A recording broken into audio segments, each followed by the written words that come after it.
Hello everybody, today I'm going to be telling you how you can get good credit. We're going to talk about bankruptcy versus debt settlement, also some people call that debt consolidation, or using credit repair.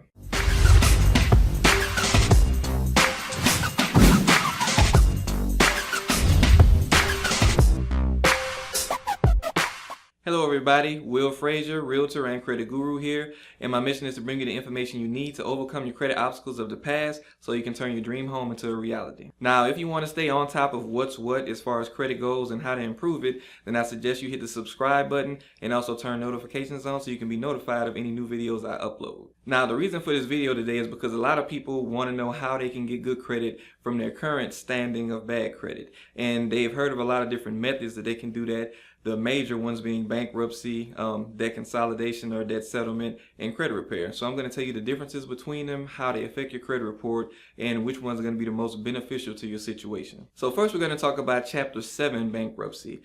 For Chapter 7 bankruptcy, you have to actually qualify to participate in this type of bankruptcy. And there's something called the means test where they look at your income and some other factors to see if you are low income enough to qualify to do a Chapter 7. Now, if you get approved for a Chapter 7 bankruptcy, what they're going to do is they're going to include certain debts under the Chapter 7 bankruptcy, and then all of those debts are going to get paid off. Now, the cost of the Chapter 7 bankruptcy is going to differ depending on where you go and where you live, but it's going to range somewhere around $1,000. Now, one thing that's important to take note of is that even though all of the debts that are included in the bankruptcy are going to get paid off, it does not mean that they're going to be removed from your credit report. They are still going to be on your credit report, but if you owed $1,000, $500 on an account, it's going to show that you owed zero on that account once it is paid off, and it's also going to have a comment on that account saying that it was paid off under a bankruptcy. Now, if you're trying to buy a house, depending on the type of loan you get, conventional FHA or one of the other types of loans,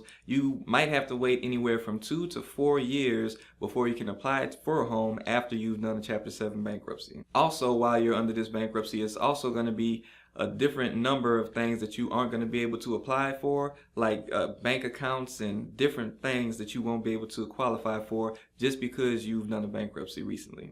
Now we're going to talk about Chapter 13 bankruptcy. Now with this bankruptcy, you're going to pay a certain amount up front, and then you're also going to make monthly payments. On average, about 5 years, you'll be making those payments on those accounts. And just like with the Chapter 7, all of your debts under this bankruptcy are going to be paid off, but they're going to be paid off over time instead of being paid off all at once. Now with a Chapter 13 bankruptcy, you can qualify for a home after 1 year of making your payments to the courts, and you also have to have court approval. Now, you can also do it 2 years after you've been discharged from the Chapter 13 bankruptcy. So basically with these two methods, what they'll do is they'll pay off the accounts that are on your credit report, and then you'll have to wait a certain amount of years before you'll be able to apply for a home or be able to apply and get qualified for other credit accounts. And now, depending on the type of accounts that you have that are included under those bankruptcies, paying the items off on your credit report may not actually increase your score. And in most cases, people don't see improved credit scores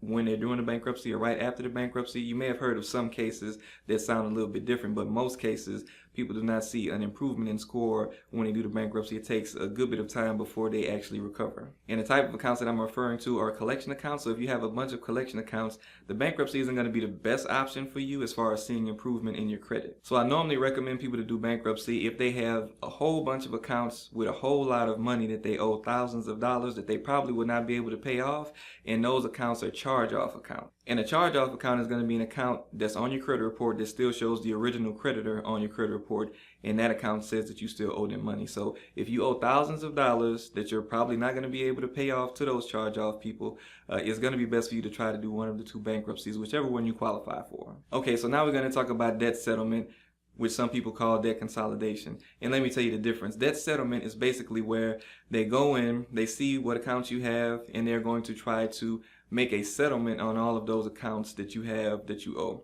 Now, a debt consolidation is going to be where you take a loan, an X amount of dollars, and pay off all of those debts that you have, and then you just pay back that loan. Now, in most cases, a debt consolidation loan is going to be better than debt settlement.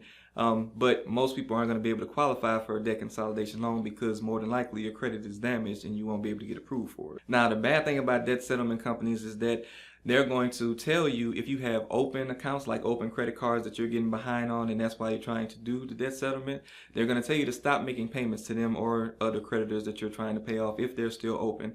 Now, when you stop making payments to them, don't be fooled. It is going to be damaging your credit because it's going to be adding late payments to your credit report. And the reason why they tell you to do this is because in order for them to get a settlement on that debt, you're going to have that account charge off. So the late payments all up until the charge off happening, which should be like 90 days or more than that, your credit is going to be getting damaged severely. So it's going to put you behind as far as your credit and you being able to get approved for other things.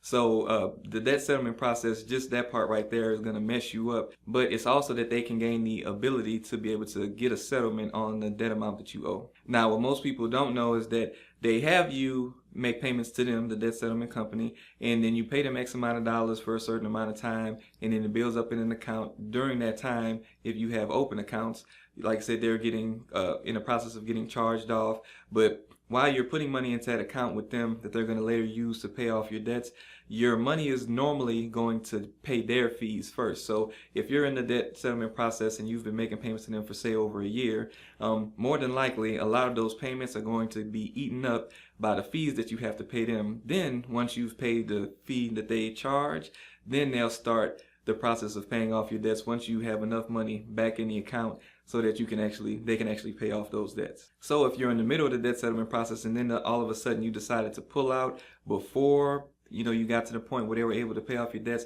it's possible that all of your money would have just went to fees and you wouldn't see any benefit at all because your money just went to fees and nothing got paid off. And another downside is the same settlements that they make with those companies once they do charge off is the same type of thing you could have done on your own.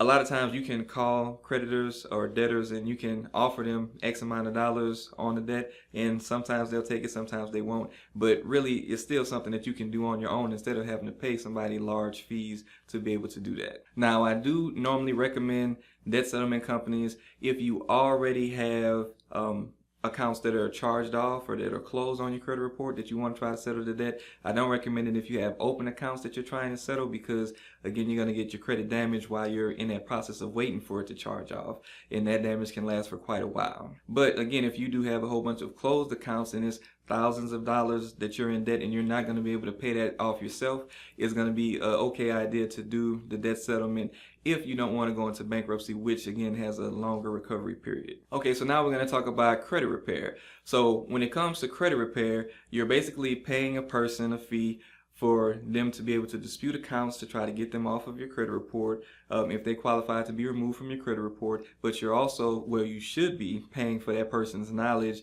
on how credit works, because when you're doing credit repair, it takes more than just removing accounts to get somebody to a good score. Now, as I just mentioned, a good credit repair company is going to try to remove negative accounts from your credit report, and they're also going to help you build good credit on your credit report so that you can have a good balance of the two things. It takes both of those for a person to have a good credit score. And the reason why this helps you get a better credit score than the other two options is because if an account is removed from your credit report instead of being paid, when it's paid, it still stays on your credit report. So the negative factors of that account are still factored into your score because they're still there.